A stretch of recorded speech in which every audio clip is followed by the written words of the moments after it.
a couple gentlemen, they pointed out, look at the high water level. We're all the way across there, and different evidences of the tremendous fluctuation in the water level. Now, there's no question that the water level is quite low right now in that river. But you still look at the breadth and depth of this river, there's a tremendous amount of water flowing through there.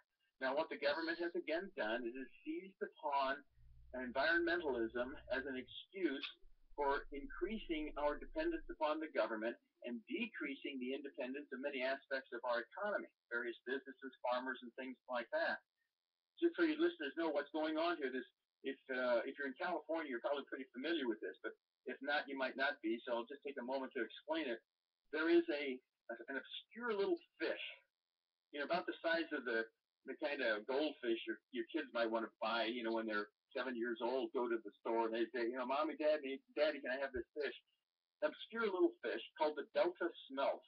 Now, it's up lives in the approximate vicinity of the Bay Area. Now, the Bay has rivers that flow into it, and so it's got fresh water flowing in, and it's got salt water that comes in with tide. So there's kind of this back and forth motion of the salt water. And the idea is that the Delta smelt needs a certain type of salinity or lack of salinity to be able to survive, have its habitat be successful for it. And so they say, well, we need to keep a certain amount of water flowing from the rivers into the bay to keep the salt water at bay, in effect, and keep it from flowing up too far where it might damage the habitat of the Delta smelt.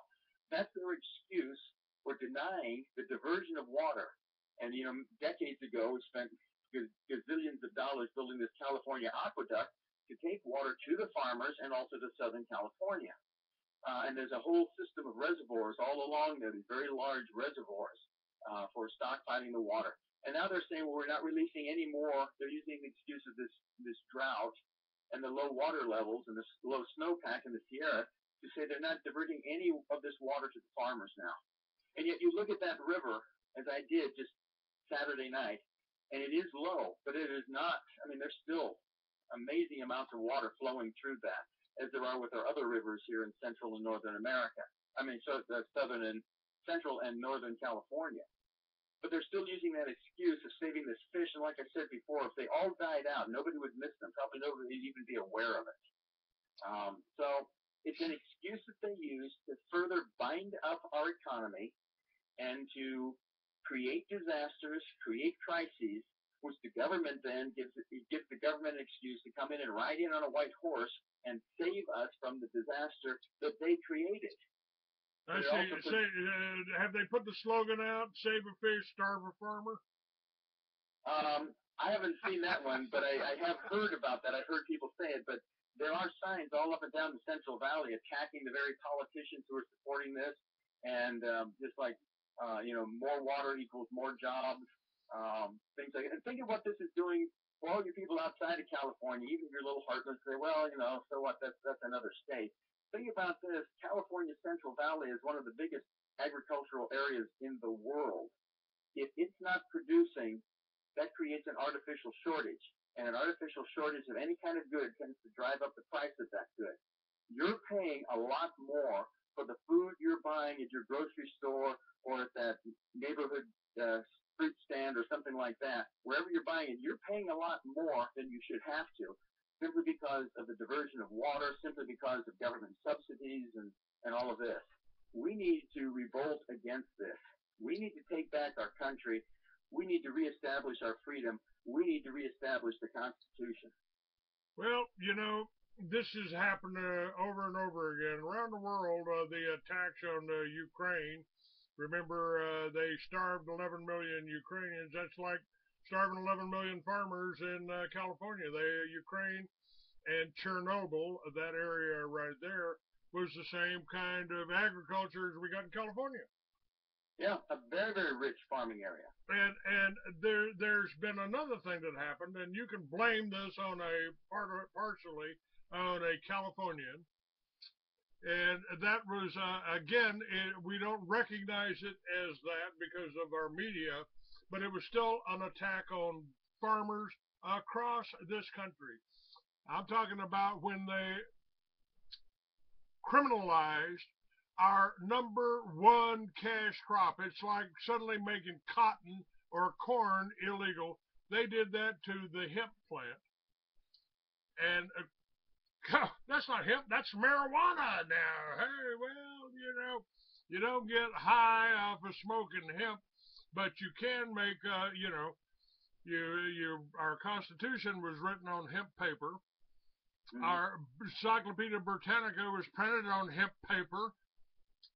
Our presidents, Jefferson and Washington, grew hemp, and suddenly it became illegal. So, but we can get it from Red China, we can get it from communist Russia, we can get it from, if we pay the drug dealers in Mexico, we can get it from the Mexicans. And if you take out the THC, you can even buy it from Canada now. But you can't grow it here in America, except for one state now, Colorado. They've reinstituted the hemp industry. They've abolished the laws against marijuana, and they've created a multi-million-dollar economy again almost overnight. And the same thing's happening in California with the medical marijuana, which is still a scam, a government scam. This is the way the pharmaceutical companies and the medical industry, the AMA, is keeping a hold of your money.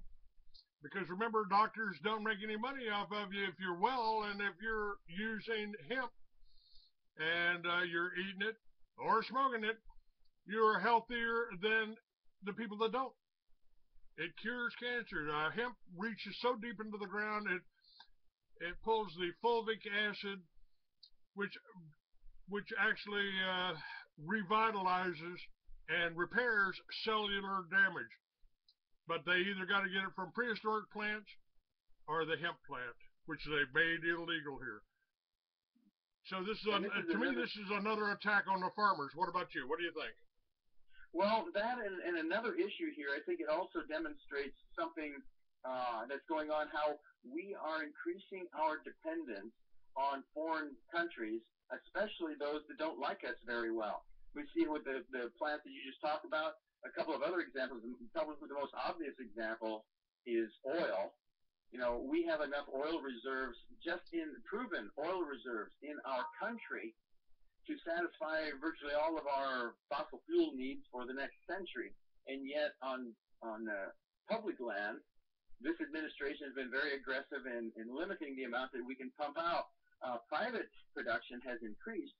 And I just read something here recently about how manufacturing, especially in metropolitan areas, has been increasing at about 1.7% a year over the last 3 years. And the main reason for that is because of the increasing availability of fuel and energy, mostly from fuel from fossil fuels, natural gas, and things like that, that it is reviving this manufacturing. And that's really the heart and soul of our economy. We need to be manufacturing those basic goods, not so much relying on service industries that the government dominates, or education and things like that, these government-created jobs. We need to be making sure that we can produce those meat and potato products that we need to survive as a country. Well, anyway, getting back to the oil issue, if we were to open every spigot we've got, from Anwar to the Gulf of Mexico, from sea to shining sea, if we even announced that we were going to do that, we would probably see a drop in gasoline prices of the order of 30, 40, 50 cents a gallon within 4 to 6 months. And within a couple of years, we'd probably see gas prices close to half of what they are now and going down. But the government doesn't want that. They're making us increasingly dependent upon foreign sources. They're cutting off the energy supplies that we need to keep a vibrant, healthy economy. And then another evidence of this, you mentioned one in farming, or just mentioned one in energy. Here's another one in minerals. In the eastern part of California, especially in the south, there are mines that are proven producers of very valuable rare earth elements. There's certain rare earth elements that are vital in certain industries, especially a lot of in electronics, and we all know what a big part that is of our economy. But the government has shut down these mines. It won't allow them to produce. They won't allow the people who own this property to go in and produce these rare earth elements. Well, we still need them for a lot of our electronic goods, so where do we get them? China. China is a major producer of rare earth elements. We could be, but we're saying no. Now, how do you try to make sense of all of these things we've talked about? The government denying us farming opportunities, the government denying us energy opportunities, the government denying us mineral opportunities when they exist.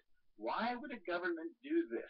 Why would a government actively have an agenda like this that they know will make us weaker and more vulnerable to our enemies? Why? Criminal government. I said there are a couple of things I can't tell you. I can't tell you if the government took over the mafia or if the mafia took over the government.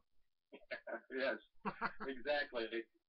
And you got to figure, when you look at what's going on, there are only two explanations I can think of for this. Either these people who are running the government are completely incompetent because they've done nothing but create a mess and they're offering us nothing different, and that's a big part of what AR2 is.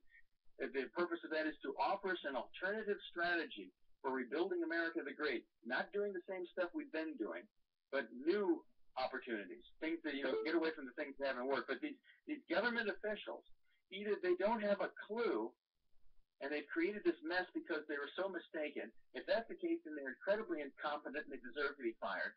Or they do know, they do understand what they're doing, they do understand the evil that is perpetrated. They do understand how that is weakening us as a nation and us as individuals. And if that's the case, then they are evil. So either incompetent or evil are the only two explanations I can come up with for people who are doing this. James Forrestal, who was one of our Secretary of Defense people that they threw out of the one of the top floors of the Bethesda Naval Hospital, I think he had the answer. McCarthy was talking to him and said something about these people being incompetent or stupid. He said, no, if they were just stupid, if they were just incompetent, occasionally they'd make a mistake in our favor. Yes. And that doesn't happen. And, right. This, I've also tried to tell people about our energy in my plan for Liberty Village, the Liberty Village concept, which could be incorporated not only on the self-sufficient family farm, restoring that, but it could happen in our neighborhoods. Since most of our neighborhoods are built on old farms, you could, if you grew your own food in the backyard instead of grass, and you put solar on your roof and wind on your roof, you wouldn't need the government, you wouldn't need the power lines, you wouldn't need the bankers for nothing. Mm-hmm. And as soon as I came out with this concept in the centerfold of my Free American magazine, suddenly I was in the hospital for 3 months, drugged for that 3 months. And we've got the technology right now. Not only wind, we can build beautiful little wind generators that don't kill any eagles. We don't have to rent the top of that mountain over there out to a Chinese firm so they can bring these giant windmills in. All we got to do is put a small one on everybody's house. Yep. And not only that, you got a 5-acre farm here. How about running plastic tubing all around the farm, run it up 2 or 3 levels, put a little solar pump on it, and fill it up with algae. Algae's the fastest growing plant out there. I mean, look how much of it collects on our rivers and our streams here. Grow it. Squeeze it out, you got diesel fuel. That's right. That's right. Mm-hmm. We can make our own diesel right there on the heart. And of course, we did that for several hundred years. But, then they made that illegal, too, and they called it, he's not a farmer anymore. He's a moonshiner. Mm-hmm. Our Model Ts and Model As were built to run on alcohol. And you could make, and to this day, you can still make alcohol in your basement, in your bathtub. You can make alcohol. And your vehicles will run off of that. So we've got alternate. Not only do we have the diesel, not only do we have the algae, We've also got the little generator that you aren't allowed to build, you aren't allowed to have, you aren't allowed to patent, and that's using magnets. I've interviewed people that have been built these generators, magnetic generators. One of them was on Johnny Carson for years. Joseph Newman. He built a magnetic generator. He ran a car off of it. And today you could run an electric car. You could run one of these $50,000 electric cars. Tesla Motors builds them. And you don't have to even worry about a battery because they make wheels that you can bolt on to your Tesla that will generate all the power you need, all the charge for your battery while it's rolling. We've got the technology now to be totally energy independent. And that is what they're afraid of. That's what they're scared of. This is why they're going after our farmers. That's why they're going after our inventors. People like Paul Pantone, who invented the Geek carburetor, right there in California. I picked him up there in Placerville, hauled him around with his little 5-horsepower Briggs & Stratton motor in the trunk of my, or in the back of my Bronco, and we'd stop it off at the gas station and get some waste oil and pour it in the gas tank, and his carburetor, his motor, would burn it, run off of it for hours without any pollution, without any carbon monoxide. Just ran. And he, if you converted it, and he did, put it on his automobile, you could get 50, 60 miles a gallon. And you could, if you wanted to put Mountain Dew in the gas tank, you'd run off of that. We've got the technology, Lawrence. It's there. But, oh, you're not allowed to have that Volkswagen here in this country because that gets 80 miles to the gallon. You're not allowed to have that here.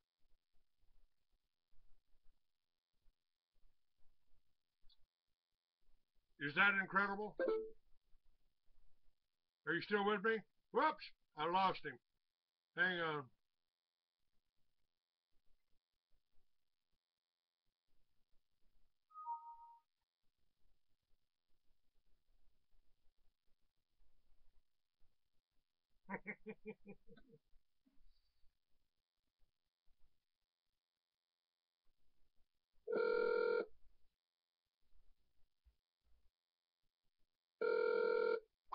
I am sorry, but we are unable to come to the phone right now, but if you would like to leave a message.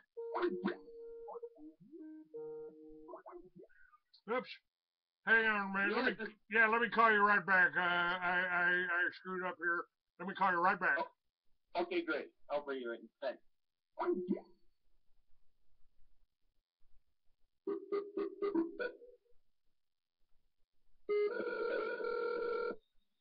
Welcome to Blog Talk Radio. Hello? Yeah, hang on. Our menu has recently changed. Since it appears you're calling back into the live show, we're reconnecting you now. Yeah, they didn't like the way that conversation was going, did they? Apparently not. I guess the NSA had enough of that, huh? Yeah, enough of that. The American people don't know. And the point I was just making is that we have the technology. We can create our own fuel, whether it's alcohol. We can create our own generators using magnets.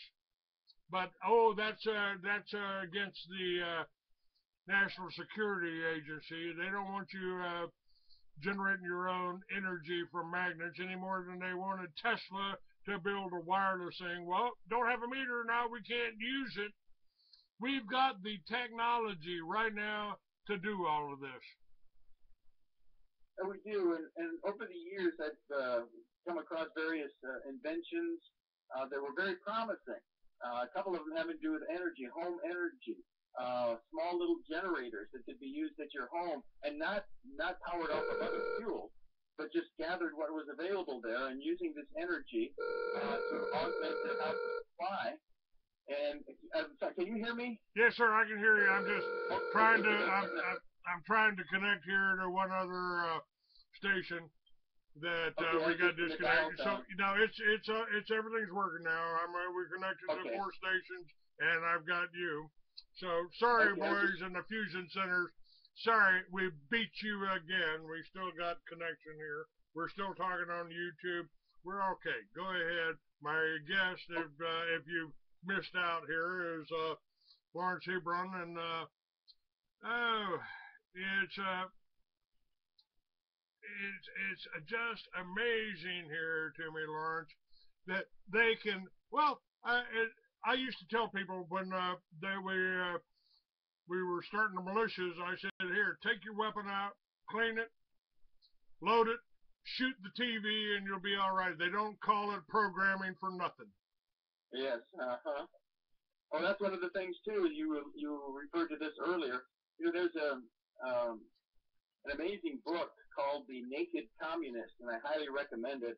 I'm looking over here right now at a bookcase nearby, and it's just got shelves of books having to do with communism, communist philosophy, the history of communism, totalitarian government, and things like that.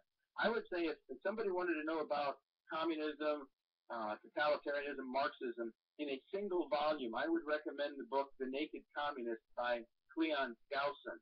He's the same gentleman who wrote the 5,000-Year Leap that has been quite popular in the patriot community in recent years.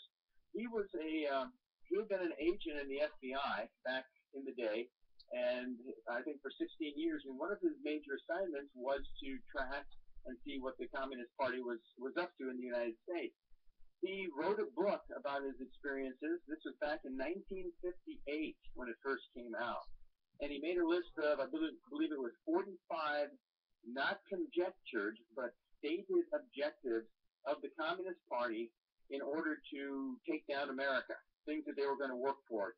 And if you read that list now, more than 50 years later, it is eerie to see how much of that has happened. And included among those are many of the very same themes you've already addressed this morning: taking over the media, taking over the schools, taking over energy production, and so forth and so on. These are all plans that, even if you say, okay, well, communists aren't doing it, well, whether they are, whether they aren't, all of these plans were designed, all the things that we're doing were designed to take this nation down, to destroy it, and we're doing the very same thing that our enemies plotted to use to destroy us. And energy is one of those things. Obviously, think about it. If you cut off your supply of energy, what are you going to do? And I was just mentioning when we had, we're getting reconnected, that I have been aware of different inventions that would drastically increase your ability to be self-sufficient off the grid in the home production of energy.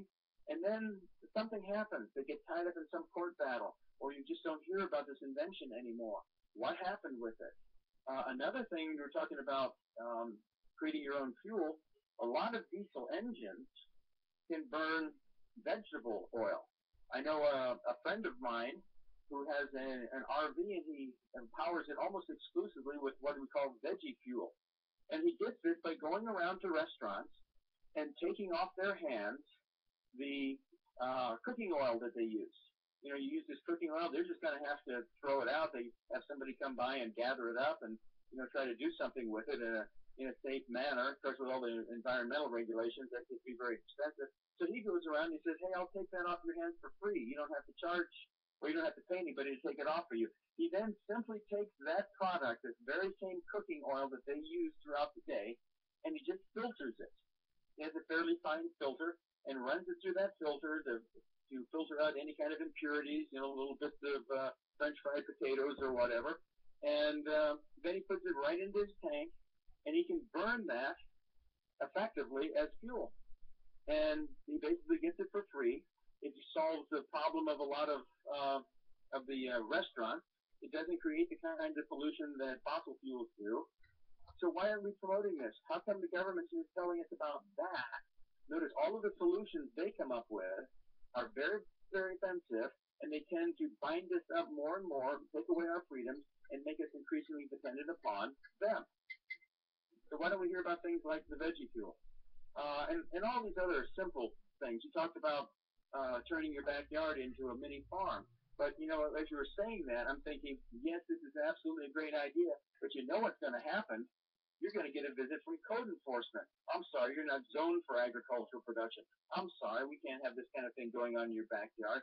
We want your backyard to look a certain way. We don't want you having these kinds of activities in your backyard. We don't want you making a profit from it. And if you did, they'd probably come and find a way to tax it. So you know what would happen. Now, again, it's already happened. It's already happened. Yeah. There was a little place, a group up in Arlington, Texas, called the Garden of Eden. They called themselves the Garden of Eden.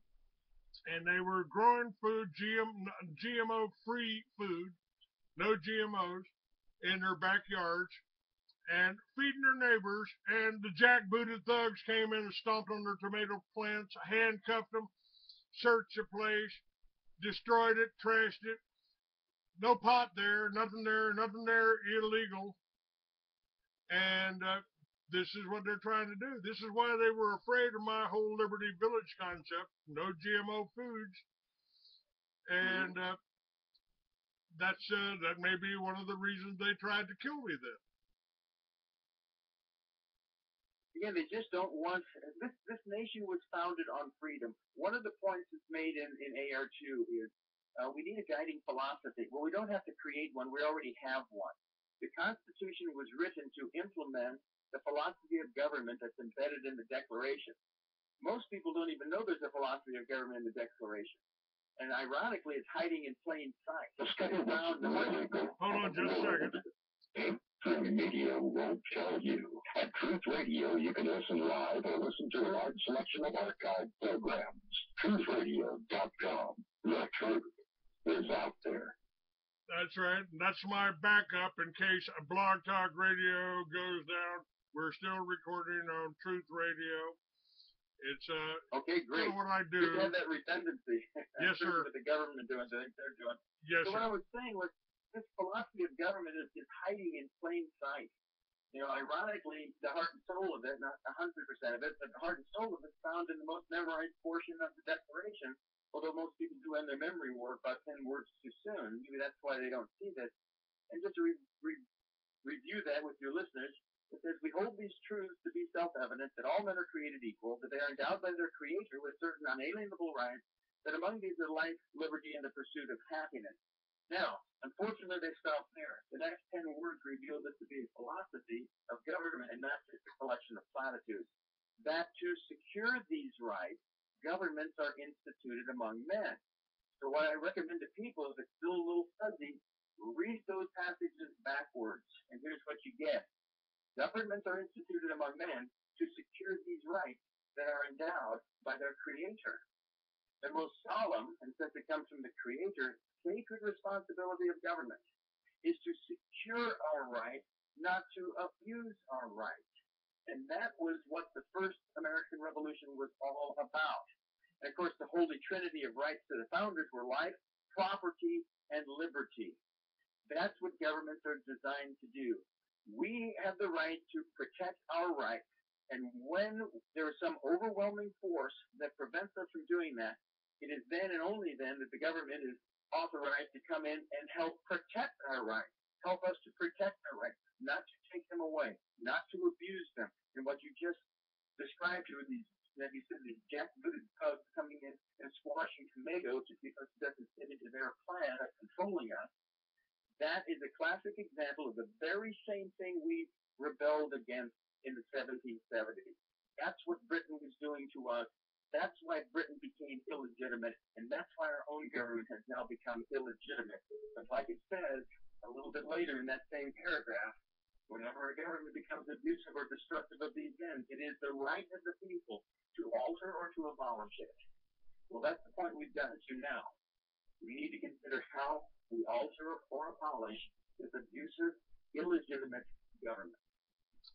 Well, this show, I would say, is very important because everything we've talked about here, everything I proposed, I studied this for 20 years. I was bringing up, well, the BATF did this, well, the same BATF that killed the children in Waco, they killed the children in Oklahoma City, And then they helped kill our Border Patrol agents by supplying guns to the drug dealers, the drug cartels.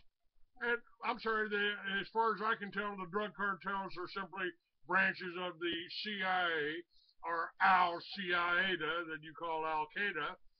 They start their own protest groups. They start their own enemies. They create their own enemies so they can, it's called controlled opposition. And everything we've talked about in this show here, from producing our own water, I mean, come on, you can catch enough water off of your house, put it in a cistern, the same way they did it 50 years ago out in the middle of the desert in New Mexico. I bought a house there that had a cistern under it and a pump on the cistern so you can take showers from rainwater. But, oh, if you live in Colorado now, that's illegal. You can't catch that rain. You can't catch that rain. You got to let it go down into the ditch. Excuse me. That, again, is an example of your government trying to control what you do, how you do it, and want a benefit of it. Hey, Clyde, we're going to have to come out to your property and put a meter on your well. If you want to get somebody shot, that'd be a good thing to do. Yeah, these are the rights. These are, like I said, the holy trinity of rights: life, property, and liberty. I mean, the basic idea is, well, obviously, if you're not alive, we don't need to continue the discussion. Rocks don't need government. So you need to protect your life. Then you need property. The most elemental form of property that we have is our bodies and the labor we perform with our bodies. Beyond that, we need food and drink, clothing and shelter. We need some tools and a place to work, whether it's a chunk of land or a shop or something like that. But chances are, if all we have is life and property, well, historically speaking, you're probably going to be either somebody else's servant or slave. And that's where the liberty comes in. Liberty is the great enabling right. It's the one that gives wings to the others. It's what allows us to soar. When we have that liberty combined with our life and our property, that's when the magic starts. And that's exactly what we did in 1776. We created magic. And that magic helped propel us to become the greatest and noblest superpower on earth. But now that is being lost and has been whittling away at it. I mean, when you become this righteous power, obviously you're going to attract a lot of negative attention.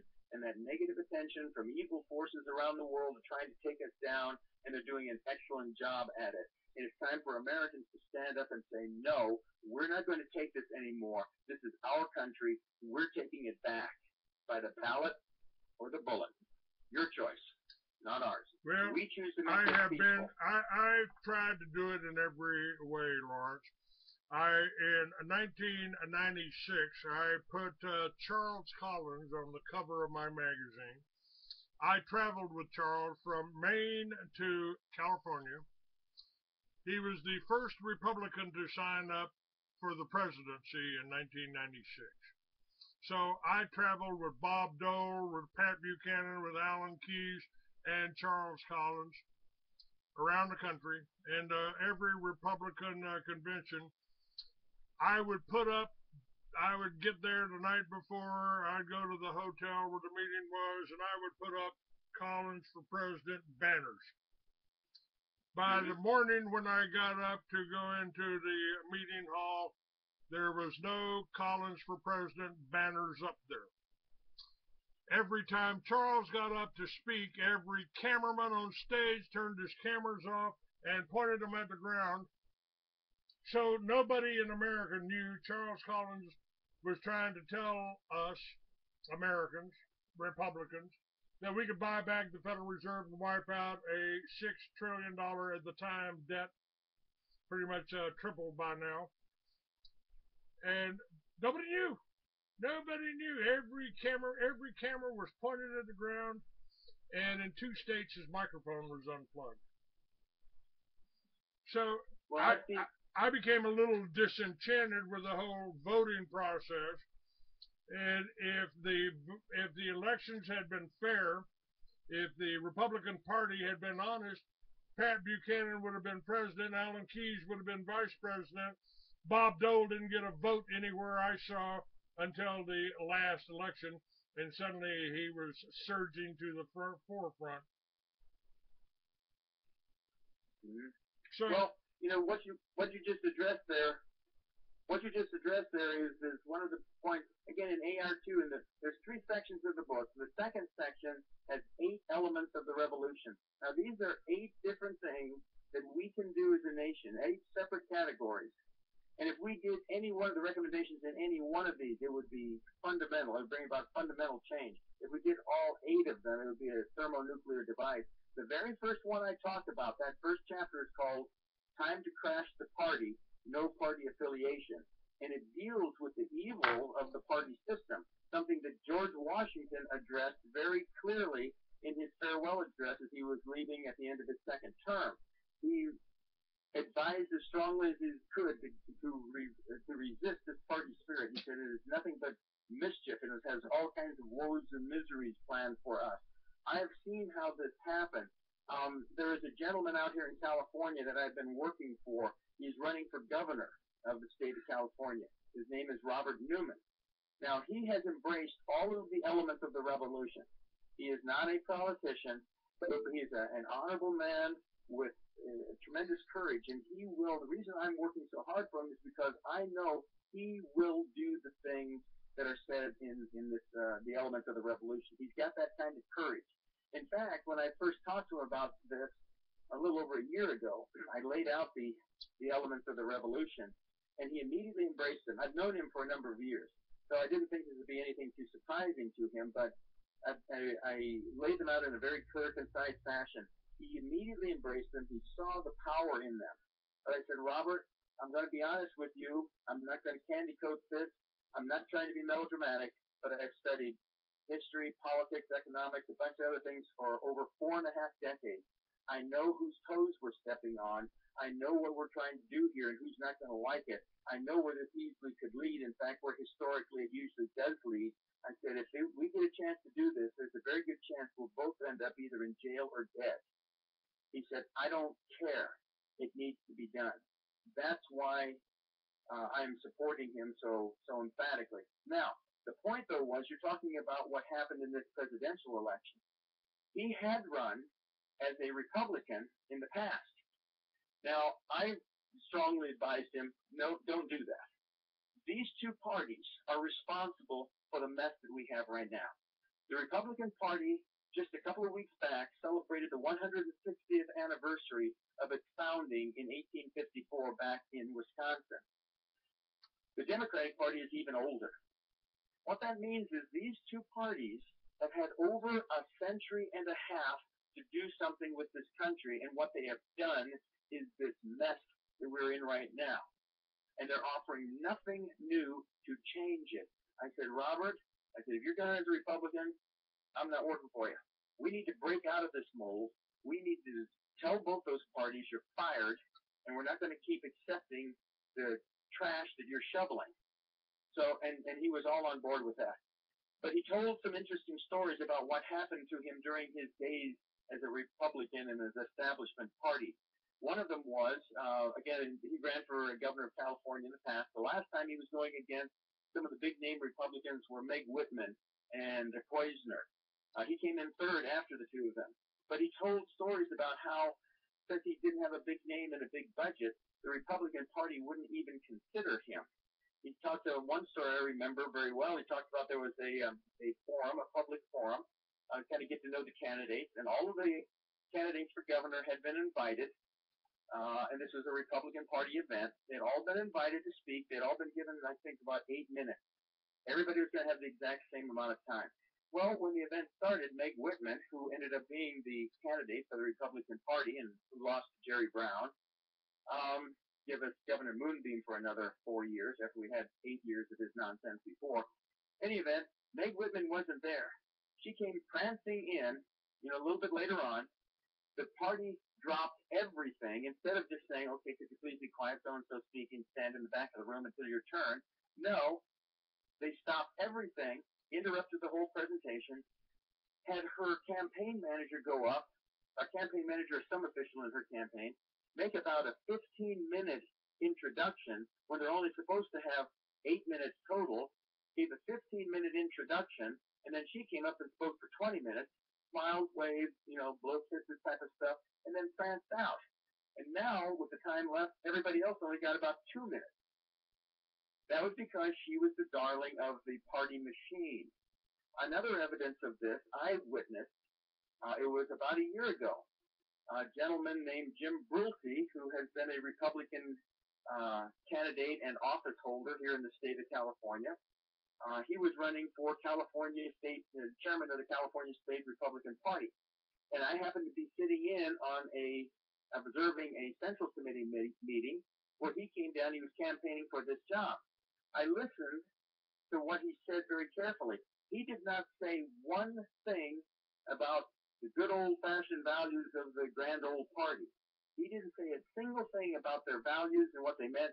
His basic message was this: we need more money, we need more votes, the other guys are doing a better job of getting it, we need to become like them. Well, becoming like them is what got us in this mess, starting back decades ago. It's not going to get us out of this mess. So we don't have two parties anymore, and if any of your listeners out there, if I'm offending you, well, too bad. We don't have the Democrat and Republican Party anymore. We have the Democrats and the Democrats light.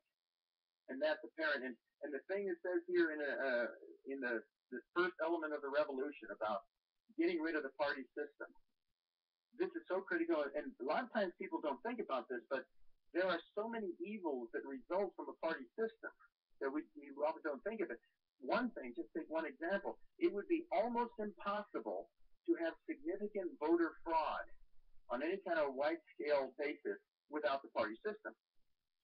If you start thinking about it, say if I were a corrupt politician and I get elected and I realize I'm on thin ice here, I need to start cheating in order to keep getting elected. If I wanted to start to put together a system of voter fraud that would give me enough of an edge to keep perpetuating my election and perpetuating myself in power, it would take years and years to do that because it's an illegal activity. I have to be very careful about it. I have to proceed slowly and carefully. It would take years to put together such a network. If I were finally able to do that, by that time I'd probably be ready to retire or die or whatever. So, and then my whole network would probably collapse. But political parties, like vampires, live a long time. The part where an individual candidate may not be around long enough to put together an effective system of voter fraud, the parties definitely are. And this is becoming a huge part of our electoral process in the United States now. Well, Jesse Ventura was elected as an independent without being in a party to the governor of Minnesota. And he said if I ran for president and won, I would be the first president since George Washington to run as an independent. Mm-hmm. And wouldn't that be refreshing? I mean, think about this. When was the golden age of American statesmen? It was back in the very beginning. Now, at Washington, Adams, Jefferson, these guys. This was the golden age of American statesmen. This is when we had the best of our best. And think about it. They did it either without political parties or with very, very young, weak political parties. They were just starting up. They did it without the internet. They did it without Facebook and Twitter. They did it without television and radio. They did it without, blog talk radio and all these other things. They were able to do it just on the strength of their character and on word of mouth. Back then, without the party system, the cream rose to the top. With the party system, the crumbs rise to the top. And that's what we've got now, a government of crumbs. And we deserve better. We deserve better, and it's time for the American people to say, I am fed up with this. I am not going to take it anymore. Republicans, Democrats, you're fired.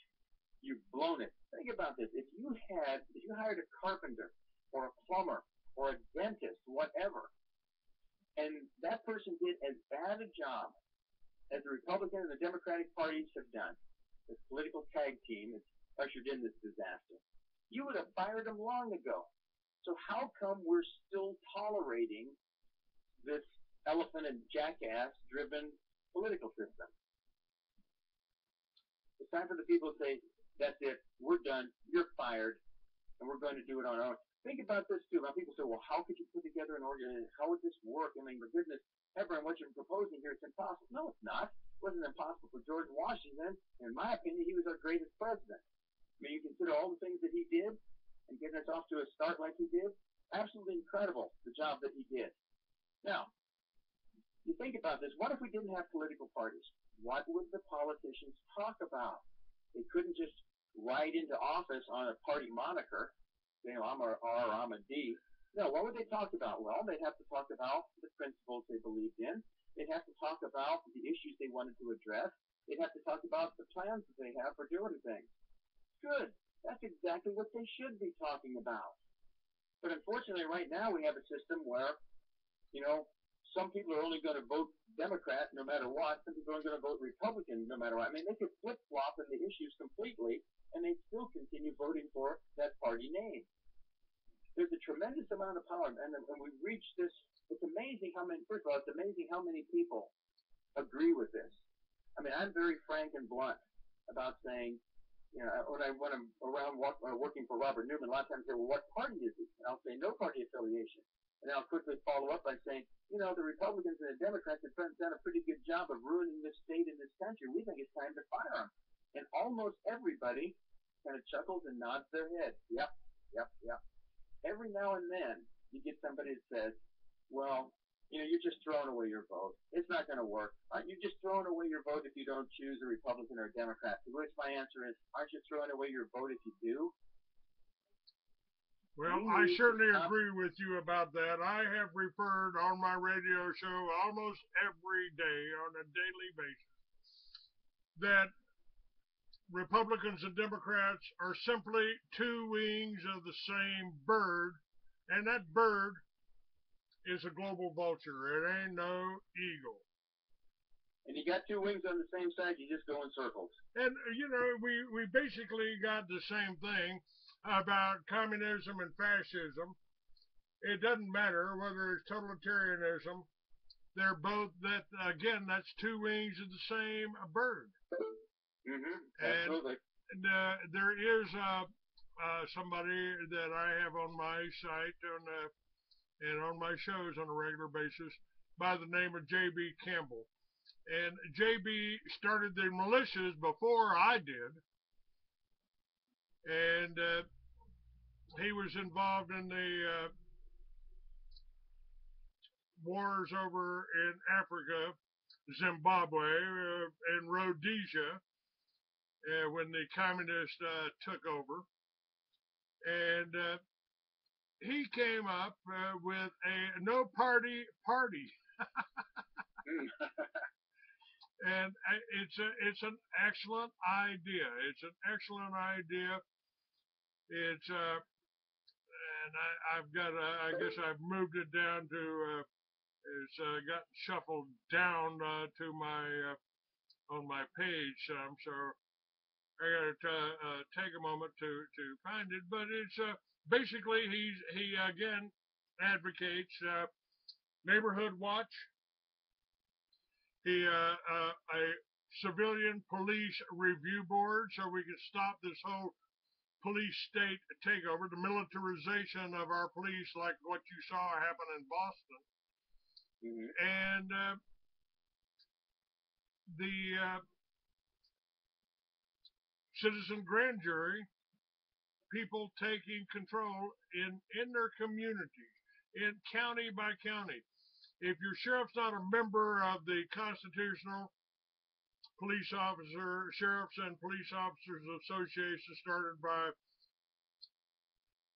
Richard Mack, then you need to get a new sheriff. You need to make another, you need to get somebody in there that's going to do the right thing for the people. You know, we've got to vote out these career politicians that are doing nothing but selling you out to slavery. And this all started not only with 1913 with the introduction of the Federal Reserve, but a lot of my guests have been talking about the 1933 indebting us to the bankers. We were used, the American people were used as collateral for the banks. So, and yes, sir. Go ahead. yeah, FDR's efforts there to increase our dependence upon the government. In fact, it's interesting that you mentioned this today, March 31st, is the anniversary of Franklin Roosevelt signing it's called the Emergency Conservation Work Act, which created the Civilian Conservation Corps. And again, all these things that started then, they were in the works before, but again, the government took advantage of a crisis which it created to increase its control over the rest of the society and over us as well. Like you say, well, we become assets of the government. This was just one of many of the so-called New Deal legislations that encouraged this. One thing I wanted to say here too, before we got too far away from it, boy, you hit something that I really have a heart for. You mentioned about Sheriff Mack. You mentioned about the Constitutional Sheriffs and Peace Officers Association. I just have to share this. Back at the end of January, they had not a convention, but a conference. It was held in Las Vegas, the Constitutional Sheriffs and Peace Officers Association. And Sheriff Mack invited, even though we aren't peace officers, Sheriff Mack invited Robert Newman, who's running for governor, and me to attend this. And it was a magnificent event, and we met with some true heroes of the Constitution, true American heroes. And in AR2, I mentioned that one of the things that's going to be different from this revolution from the first one is that the way I see this unfolding, the constitutional sheriffs are going to be the regimental commanders of the Second American Revolution. The constitutional governors are going to be the division commanders of the Second American Revolution. These are the guys that protect our constitutional rights. Even if there are laws that say otherwise, they say, nope, I'm sorry, I took an oath to preserve, protect, and defend. In fact, ever since then, when I go to these gun shows, you wear a little lanyard that has your name tag on it. I've been wearing the one that we were given at that convention. It says CSPOA on it. And I'll explain that to people if anybody asks what that's all about, because we fully support the Constitutional Sheriffs and Peace Officers Association. We fully support Oath Keepers. But if I could tell one story about one of the outstanding constitutional peace officers whom I met back there, and I've been following his story since then. His name is Shane Harder, and he was the chief of police of Jemez Springs in New Mexico. Now, I had a chance to meet him over this conference, the 3 days of this conference, and talk with him. And an outstanding man of honor, a man of great integrity and courage. And he told us, he just kind of shared with us a little he kind of laughed it off a little bit, but he said when he was boarding the plane or coming to the airport to board the plane to fly to the Constitutional Sheriffs and Peace Officers Association, he said he was hassled. He said he would stop a total of 5 times before getting on the plane. Now, normally, when somebody identifies themselves as a peace officer, they kind of get a shortcut through all the security. You know, once they confirm their identity, they give them a pass and let them go on through. That didn't happen with him. Exactly the opposite. He was stopped 5 times, and the last couple of times by a TSA agent. It kept escalating and escalating. He thought they weren't even going to let him get on the plane. Good thing he got there way early. And he says, the only thing I could think of, now, that day, because the situation hadn't fully developed, he said, the only thing I can think of why they would bug me is I'm on record as saying I'm a constitutional police officer. I will not enforce laws that are not constitutional. He says, I'm not a political person. I don't get involved with political parties. I haven't endorsed candidates or even a party. I just say, look, I took an oath to preserve, protect, defend. I take it seriously, and that's exactly what I'm going to do. He says, I can't imagine any other reason why they would have hassled me. Well, the story went on. Fine man. We talked to him. At that time, AR2 had not yet come out. It only came out about 3 weeks ago. But I shared with him some of the ideas in there. He says, please send me a copy when you can, when that comes out, which I already have. Now, so we were going to stay in touch. When he got back, he ran into a buzzsaw. Now, here's the interesting thing. The day before he left for the conference, the day before, which I think was like either the 23rd of January. I may be off by 1 day, but I think that was it. The day before he left to board the plane to come to the CSPOA conference, he was given a commendation by the mayor and city council that had hired him earlier in the year. He was given a commendation for meritorious service for doing an outstanding job, and they promised him a significant raise because he had proved what a fine police officer he was and what a great job he was doing as chief of police. When he got home, the same mayor and city council presented him with information showing that he had been put on administrative leave and his entire police force had been defunded and disbanded, pending review. Review of what? Well, pending review. So now he's basically on administrative relief. He's semi-fired.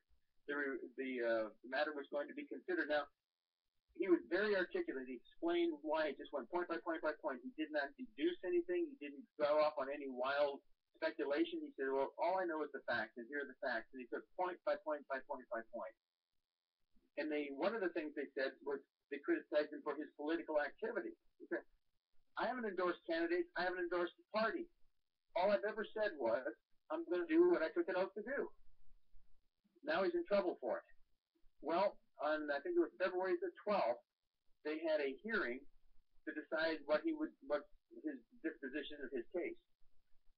The council, the same council and mayor that hired him, the same council and mayor that gave him an award for meritorious service, the same council and mayor that had promised to give him a raise because he'd done such a good job, now met in secret where nobody in the public could hear what was going on. And when they came out, they emerged and they said, we are making your termination final and formal. You are fired. Why? They wouldn't tell him.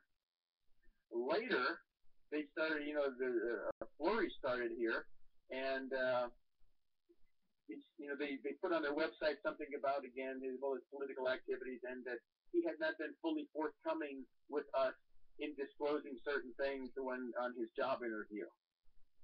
Shane says, what? Tell me, what? What didn't I do? And they won't mention anything.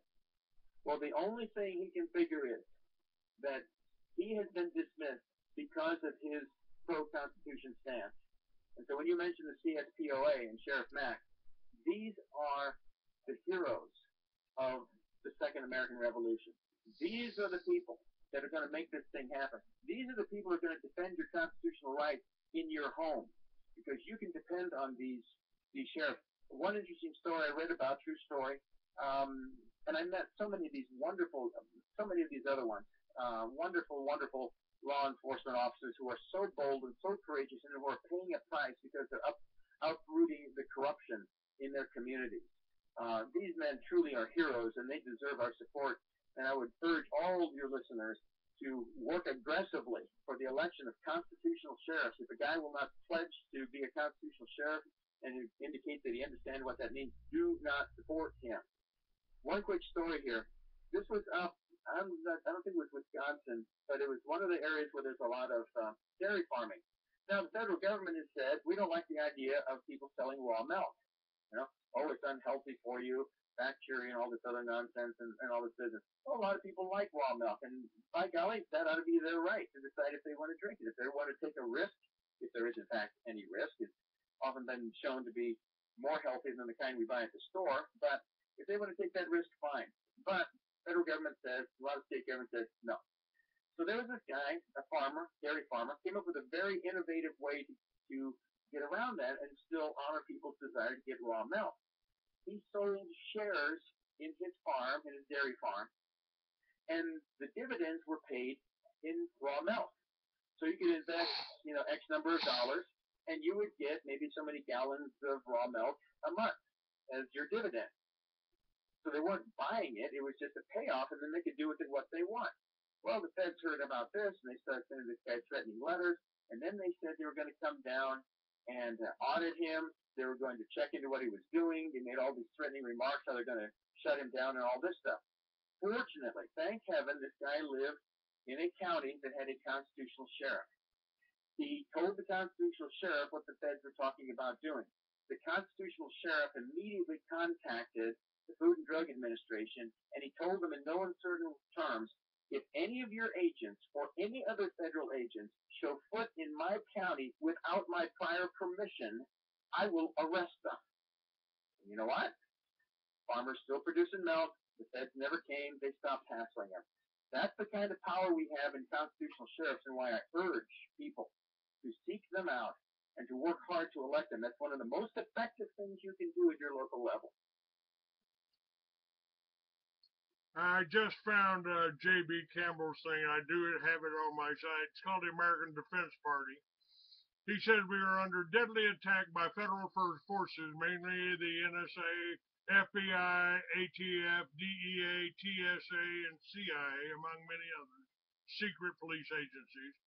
In fact, there are 73 federal agencies that have militarized SWAT teams with a license to kill us. It's time for the American Defense Party to lead the defense of whatever we have left to defend. It's a simple plan by J.B. Campbell. Here's a three-part plan to dismantle the police state, prevent martial law. First part, neighborhood watch. Second part, civilian police review boards. Third part, bring the military into the resistance. It's simple plan. Simple plan. And I'll tell you, a lot of the people in the military, these are not entirely, but a lot of them, these are patriots. They're willing to sacrifice for their country, and they took an oath to preserve, protect, and defend the Constitution. And as you have said many times, that oath never expires. So patriots don't get to retire. So yes, the military is a very important part of this whole thing.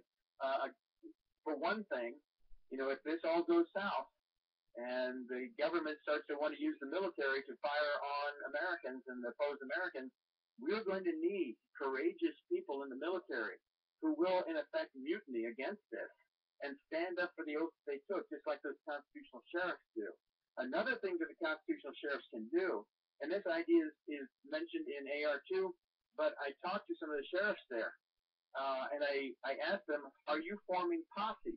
Like the old Wild West movies, you see them form a posse to go track down some escaped convict or whatever. Many of them said, yes, we're forming posses. These are basically militias under the control of the sheriff. And when I came back, just a couple of days after my return, exactly 2 days after my return, I was asked to talk to a group down in San Diego about AR2 and the plan that's in there for reestablishing America the Great and restoring our Constitution, resurrecting our Constitution. Now, the question that always comes up, I lay this plan out. I'll tell you what, I have not had a single ounce of resistance to the plan, other than people say, well, you're going against some pretty powerful forces, don't you? You know that they're well-funded, don't you? They're really got a lot of strength, don't you? You know they're dangerous. So I've gotten to the point now when we get to the Q&A period, I say, look, I will take any question you have except one. And that one is, I don't want to hear this. Well, you know it's going to be tough, don't you? Well, you know it's going to be a long fight, don't you? Well, I said, yeah, I know that. That's why we call it a revolution and not a little girl's tea party. We're not going to be sipping some tame brewed beverage with our pinky fingers sticking out. We're going to be gulping high octane and breathing fire. This is a revolution. Now, one of the guys I talked to afterwards, he came up and he was asking me, he says, well, how do we resist about this? What if the federal government does come after us? What if? I said, here's what we do. I said, we elect these constitutional sheriffs. They form posses. These are civilian militias that can augment the power of a constitutional sheriff or a constitutional governor on the state level, and they will be available to us to defend against any force that might come against us. He said, well, what are the odds of that really happening? I said, I talked to gentlemen just 2 days ago who are doing this. I talked to one who already has a posse that's 100 strong. And he looked at me, and his eyes got kind of big. And this really hit me, too. You talk about this a lot, but every now and then there's certain things that really hit you about the reality of what's going on. He looked at me and said, so it's begun. And I said, yep. Absolutely, it's begun. And right here in Texas, I'm back in Texas after being in pretty much self-imposed exile for 45 years. I traveled to 49 states. I traveled to 9 countries. When I write about something, if I write a fiction book, I'm kind of like Louis L'Amour. I've been there. Mm-hmm. I've seen it. I was in that mountain pass. I might not have jumped from a truck to a truck, but I was there. What I write about is real. And in Texas now, the militia is being formed. The Texas State Militia is being formed in their sheriff's office. They are the deputy. They are the posse. They do work for the sheriff. Same way I started the militias in New Mexico in the governor's office. We are doing it right. And the only thing that we've got to fear is fear itself, because this is what they do. They want to divide and conquer. Well, you know, Clay supports smoking marijuana. No, I support the legalization of anyone that wants to smoke it. That's all. I don't think you need to go to a doctor to get something God gave you. You know, I do, and the whole war on hemp was a war on the American farmer. It's a rotational crop. The food that the independent farmer grows after he plants hemp as a rotational crop will be better for you and healthy, and you won't need a doctor. I was kind of excited in Arizona when we got medical marijuana. I said, wow, man, maybe for the first time in 45 years, I won't be a criminal anymore. Except it turns out that I'm too healthy to qualify for medical marijuana, because I don't need to go to a doctor. And I said, the reason I'm so healthy is I've been smoking it for 45 years, you idiots. Now, this is part of it. I mean, this is freedom. I mean, why would the government want to cover and want to stop you from consuming or growing something God gave us? I believe they call it the plant of renown in the Bible. Been around for 10,000 years, and now they're finding out that the cannabinol that hemp produces doesn't get you high. It's not THC, but there are now companies producing it, and it's got basically it's better for you. The seeds are better for you. Just eating the seeds has more antioxidants and more health benefits than anything else out there. And there's a company, I've got it up on my site, called Canaway, that is producing THC free. I've got a little jar of cream right here. It heals, and it's made with the CDB from cannabis. It's we are actually in, I think, what has happened in Colorado, what's happening in Washington, what's happening in Alaska is a beacon of hope for the American people, for the American farmer, for the individual. Right now they're talking about rounding up homeless and putting them in FEMA camps. And people are talking about the police state of America. Well, I'm sorry. If a man with a badge can walk up and say, what's that in your pocket there? Is that marijuana? You live in a police state. You're in a police state. And this martial law that they keep talking about, it's been around for 30 years. They use that to go after your farmers for making their own fuel. Well, that's bootleg. This is the war is on, folks, and if you want your freedom, it takes all these different kinds of stories. It takes so many different forms, but it's all against your freedom. Well, I talked to an interesting gentleman. You mentioned about this in these stories. It reminded me of something that happened just a couple of weeks back at another gun show he attended. This gentleman actually came here from Cuba as an 8-year-old boy, and it demonstrates the kind of problem we're going to have if we allow the growth of this government to continue, and if we don't start fighting back against it. He said that his dad had originally supported Fidel Castro, that he had worked hand in hand with Fidel Castro, didn't like the Batista government, and fought against it. But he said it was very, very soon after Castro's success that he realized what a monster this guy was, and he pulled away from them. He worked with the CIA to smuggle in guns to help those who were fighting Castro. But the important point here is that he wanted to get out. He wanted to get his family out. Now, in the early days of the Castro administration, you could still apply for an exit visa and leave the country. And so he said this man experienced this. So this is a first-hand account he got from me. I talked to him for quite some time. It was fascinating. He said, though, that when you applied for an exit visa, before you ever got it, government officials came and they inventoried everything in your house.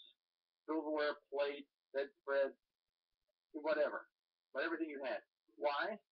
Well, that's the property of the government. In socialism, all of this is government property. It all belongs to the government. They're in control of it all. They inventoried it. He says, even to the point where, if you broke a plate a year, and they say, well, okay, these things happen. He says, you start seeing, too many plates broken. Well, now you're destroying government property, and they'll come in and they'll make you pay them back for it. Not even that you just have to buy it for yourself and it's your property. No, you have to replace the state's property. Well, then, here's how they handled the exit visas. They said what they did was say in his family, there's a family of four, mom, dad, his older sister, and himself. He said when your name came up to have your visa work, to be allowed to leave the state, that they would come in and they would grant an exit visa to one person in the family, and they usually started with the youngest child. So in his case, they came in and they said, okay, your boy may leave, your 8-year-old boy may leave by himself to go to a foreign country where nobody's there waiting for him. But you have only 48 hours to use it or the visa expires. Well, of course, most families won't do that. Then a few months later, they would come back and they'd give the visa opportunity to the next child. In this case, it would have been his sister. Well, again, they're not going to do that. They're not going to break up the family. Then a few months later, mom would have her chance. A few months later, dad would have his chance. Well, fortunately, because of his connections with America, his dad was able to make arrangements for his family, for somebody to care for his family. And he said, when my time came, they sent me over. Here I am, an 8-year-old boy going to a foreign country, going over to Florida, not knowing what's going to happen to me. And there was a project that was started by a priest called Peter Pan Project. And he said what he did is basically set up like an orphanage for these children coming over to take care of them until the rest of their family could arrive. And he says that's what happened with me. This is what we're looking ahead to. Government tends to devolve into this kind of tyranny. It's just in its genetic makeup. It can't do anything else unless we make it do something else. One of the chapters in the early part of the book talks about the 3 laws of political history, and one of them is that throughout history, across the centuries, across the continents, across all cultures, the overriding tendency has been for a small minority to exploit the power of the state in order to oppress and plunder the productive majority. And it doesn't matter whether it's a monarchy, an oligarchy, a tyranny, or a democracy, it always works out that way. And one of the very few exceptions to that happened in North America in 1776, when we said we're going to stand history on its head. Instead of using the government to abuse our rights, we're going to use a very small government to protect our rights. We're going to spread power across a very wide base instead of collecting it at a very confined point where it's easy for somebody to snatch it up like low-hanging fruit and use it against us. We're going to distribute that power across the base of all the people. And yeah, those people still have a bad nature to them. They'll still do some bad stuff, but they can only do it on a very small scale. If we allow that power to be accumulated, then the evil can be perpetrated on a very large scale. And that's what we're doing. We're falling back into that very same trap that we avoided. And one more thing I just want to say here, we're talking about the weapons and the militias and things.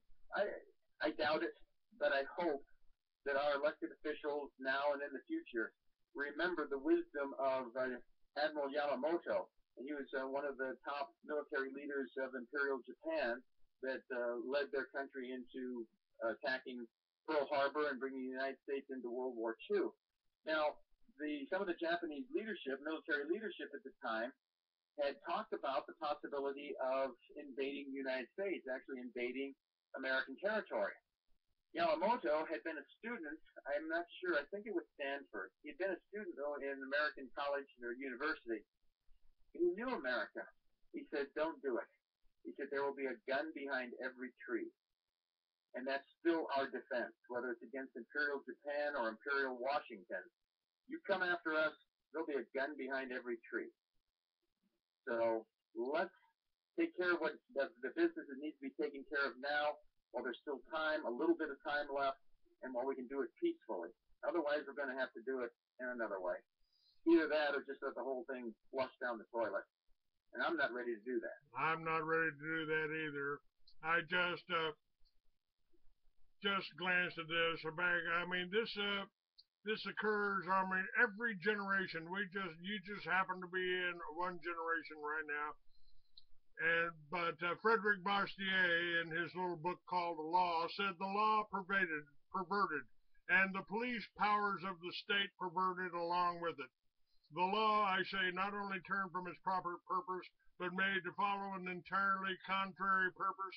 The law become the weapon of every kind of greed. Instead of checking crime, the law itself guilty of the evils it is supposed to punish.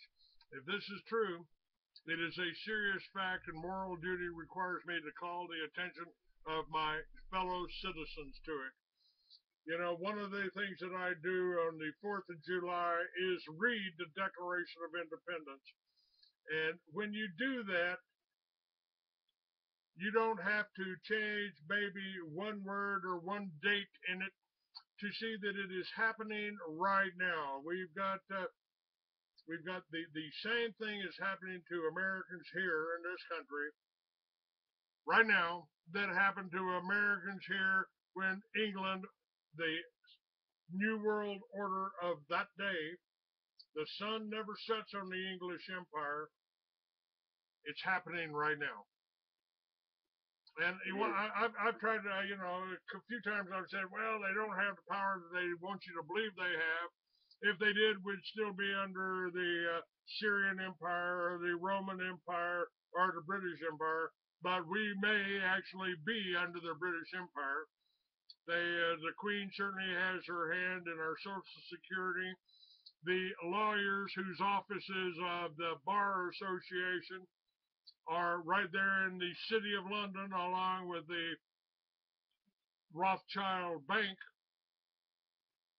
You know, it was England that started the Rothschild colony in Palestine and have oppressed the Palestinians ever since.